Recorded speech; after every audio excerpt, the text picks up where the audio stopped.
Best-selling author and lifestyle blogger Rachel Hollis is in your corner with her bubbly personality and infinite confidence. She wants you to become the best version of yourself, and offers practical, actionable advice about how to make that happen. Hollis is on a mission to convince women that they can be and do more. She warmly encourages every woman to dream big and pursue her dreams unapologetically. Hollis is her own favorite case study. She cites her personal history as an example of overcoming insecurity and self-doubt to set and achieve impressive goals and build successful businesses. She offers solid girl power affirmations, although the self-promotion peeps through. Despite her forceful tone and sometimes repetitive message, many women will find inspiration in Hollis's promise, "If I can do it, you can too, and I'll support you all the way." Takeaways. You are made for more. Dream big and act on your dreams. Stop apologizing and quit making excuses. Instead, develop the skills and behaviors you need to invite success and realize your dreams.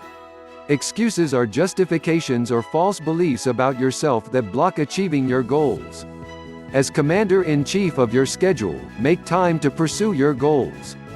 Feelings of not enough are limiting beliefs that prevent you from trying new things and reaching for your dreams. Work-life balance is unattainable, so focus on feeling centered and at peace with your choices. Allowing other people's opinions to influence your behavior grants them power over you.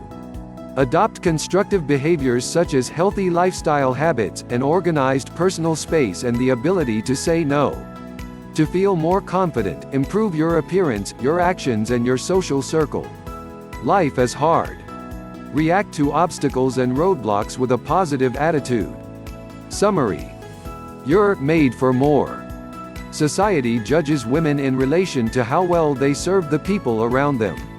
You're a good mom if your children are happy and well-behaved, a good wife if your husband is content and successful, and a good daughter if you look after your parents. But in this never-ending process of people-pleasing, you can lose the essence of yourself. You sublimate your hopes, dreams, and goals in the service of others. Engaging in something fulfilling is difficult when you feel guilty for pursuing your dreams and desires. It's time to stop apologizing for who you are.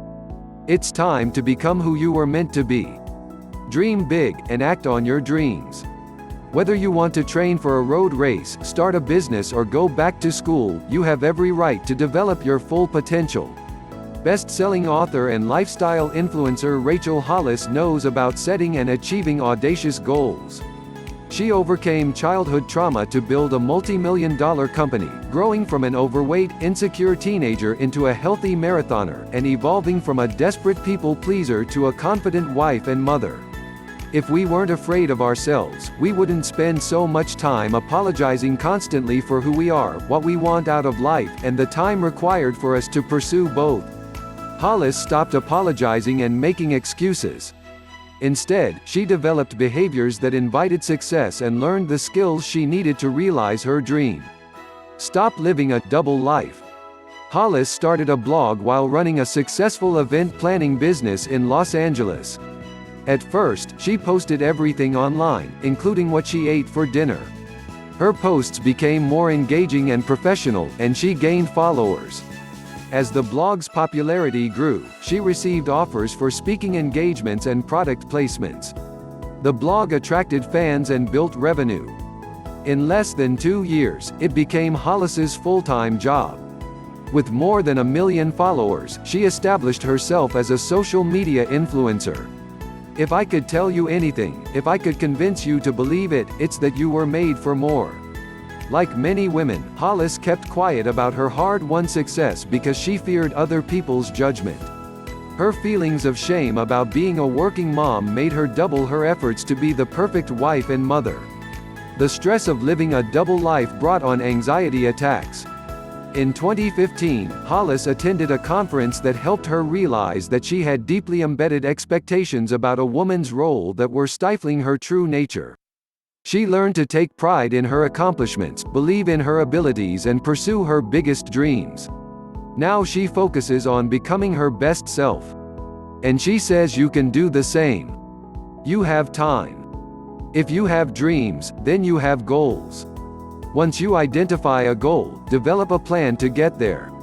You are commander-in-chief of your schedule. Make time. You'll make sacrifices, but chasing a meaningful dream is worth it. Follow these tips to make it happen. Make a timeline of your current week. For 1 week, track what you do in every hour of each day. Figure out where you can carve out 5 hours to devote to your goal.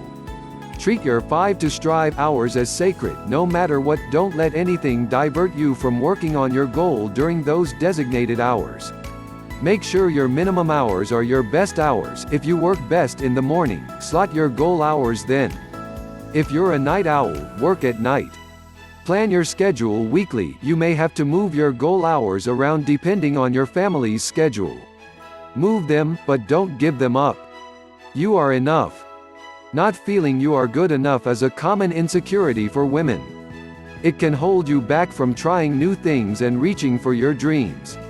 The older you get, the more you worry about how your mistakes and failures look to others. Hollis always felt she wasn't smart enough because she hadn't earned a college degree. She ran a successful business, but she held back from examining her own financials. She signed up for an expensive online accounting course from the Harvard Business School, but she forgot everything she learned after taking the exams. Hollis sought other methods more suited to her learning style to master the financial side of her business. She watched YouTube tutorials and attended conferences until things clicked. It's not fear of failure that keeps you in this place, it's a fear of what other people will think of your failure. Excuses are justifications or false beliefs about yourself that keep you from achieving your goals. Invalidate a limiting belief by reminding yourself of your past accomplishments. Give yourself a pat on the back. There is no such thing as work-life balance. Taking care of your family is important. Taking care of yourself matters just as much. You're allowed to further your goals even when it means giving up time with people you love. Women try to achieve the legendary work-life balance, but it's a myth. The misconception that other women have achieved this balance makes you feel like you're failing when some of the balls you're juggling fall to the ground. Shifting between work and life outside of work is a continual process. Sometimes, family responsibilities take precedence. At other times, work demands your attention. Embracing the idea that you can want things for yourself even if nobody else understands the whys behind them is the most freeing and powerful feeling in the world. Instead of seeking balance, focus on feeling centered. When you're centered, grounded and at peace with your choices, you can weather the daily chaos that is a working mom's reality. You're less likely to suffer from the feeling that time you spend working or devoted to self-care means you're letting your children down. You're trying to be the best mom possible. You won't be perfect, but that's okay. You're a work in progress and so are your kids. Stop worrying about what other moms think. Your centered self knows that you're teaching your children that it's okay to pursue their dreams. Stop handing over your power. When you let other people's opinions influence your behavior, you're handing over your power. You're letting them dictate your priorities and decide what's most important for you. Even when someone offers an opinion with your best interests in mind, it's your choice to accept or reject their point of view. Even advice that others offer with love may not be correct.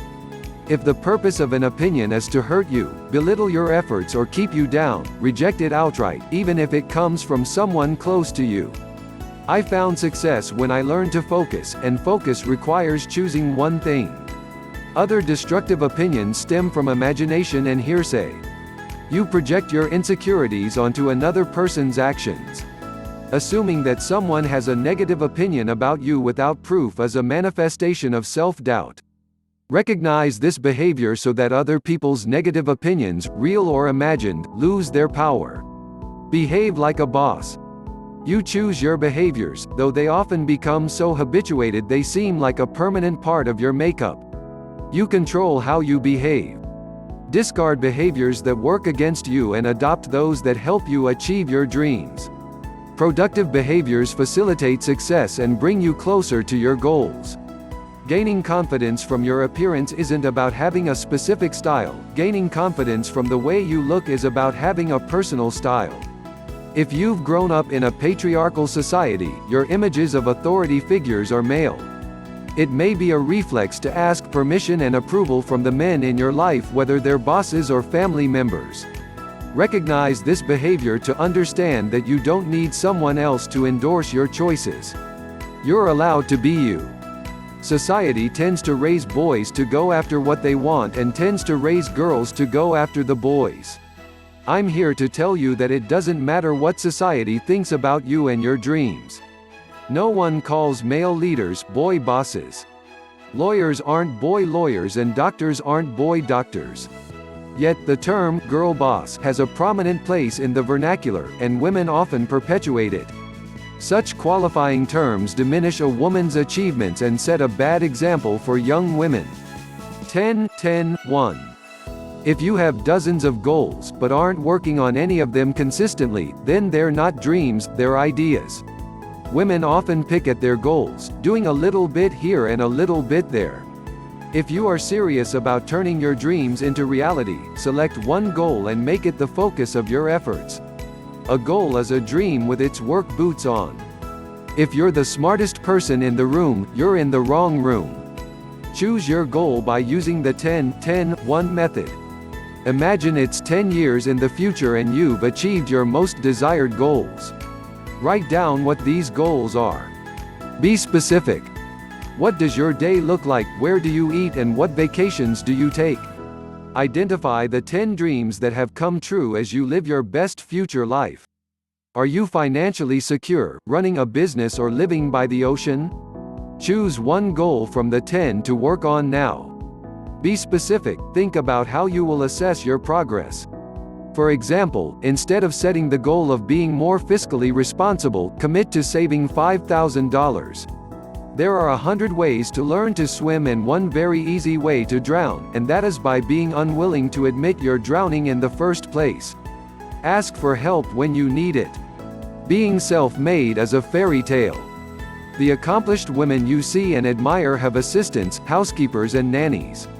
Ask your partner, siblings, or parents for assistance or trade babysitting with a friend. You don't have to do it all, nor should you try. Set yourself up to win. Staying motivated and pursuing your goals is even more difficult if you are tired, anxious, or suffering. Creating success starts with building a strong foundation. Get healthy. Physical health and emotional well-being are essential to motivation, focus, and energy. Start with good hydration and daily exercise. Carve out an hour in the early morning for yourself. Enjoy your coffee, read a book, go for a walk, or pray, whatever you find restoring and renewing. Follow a daily gratitude practice, such as writing down 10 things in your life that are blessings. Get your personal space in order. A messy, disorganized home will pull you down. Take control of your space. Make it neat, comfortable, and inviting. Develop great habits. Changing an entrenched pattern is challenging. Do the new thing consistently and repeatedly until it becomes a habit. Learn to say no. Society expects moms to love volunteering at their children's schools or activities. Understand that your time is precious and that when you agree to do something you don't enjoy, you take time away from other things that matter. Be judicious about your commitments. Figure out where you're going. Ambitious goals require tenacity and self-assurance. The good news is that you can learn these traits. Knowing how to plan, for example, is crucial to success. Identify your goal and set a method of attack. An effective planning process means knowing where you'll begin, where you're going, and when you've reached the end. Begin at the end. Assess your resources, skills, and behaviors. Brainstorm every idea that moves you toward your goal. Select the 3 most effective ideas as your guideposts or mile markers. You may think of dozens of possible strategies, but follow up only on those with the most potential. When Hollis wanted to create a book proposal, her guidepost ideas included attending a writer's conference and creating a Pinterest page. She eventually discarded those fun, time-consuming activities in favor of the hard work of writing.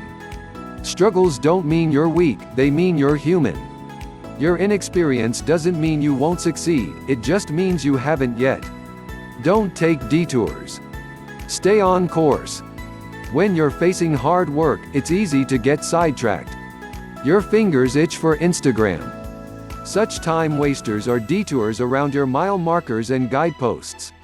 To stay on track, create lists of results rather than lists of things to do. Identify the specific result you want from a work session. For a writer, this might be to write 2,500 words, while for a salesperson, it may be to reach out to 10 prospects each week. Limit your results list to 3 to 5 tasks. Avoid attention busters by turning off Wi-Fi while you're working or by shutting down your phone, to name 2 examples. Learn confidence. Develop your confidence. Work on your appearance, your actions and your social circle to feel more confident. When you feel good about how you look, you feel better about yourself. Realize that your potential and ingenuity can make up for some lack of experience. Men apply for jobs for which they're 60% qualified while women apply only if they feel they're totally capable. Act confidently so you can gain the opportunity to prove yourself. Surround yourself with confident, ambitious and successful people. When you understand that you don't have to justify your dreams to anyone else for any reason, that's the day you truly begin to step into who you're meant to be. Life is hard and obstacles will appear, but you can decide to be positive. You have the power to choose how to react to obstacles.